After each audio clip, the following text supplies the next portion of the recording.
Welcome to Pindar Poetry. We hope you learned something new.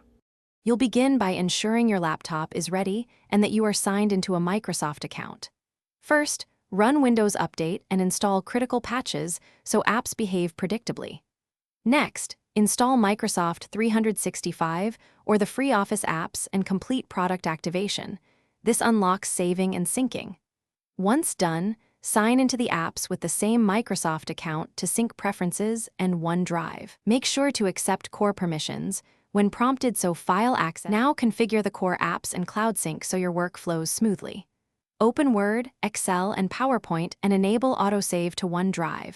This gives continuous backups and version history. Then, open OneDrive settings and use Selective Sync so only needed folders save locally, which preserves disk space. Adjust app preferences like default file locations, theme, and privacy options so documents open where you expect. Finally, verify Office updates are on so security fixes and new features arrive automatically. Complete the setup by organizing access and confirming backups so you won't lose work. Create desktop or start menu shortcuts and pin frequent files to quick access for faster opening.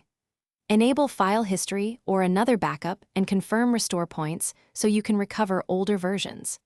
If something goes wrong, try signing out of your Microsoft account and signing back in, run an Office repair from Settings apps, and reboot. That sequence fixes most sync and activation glitches quickly. Thanks for watching. Consider subscribing if we helped you.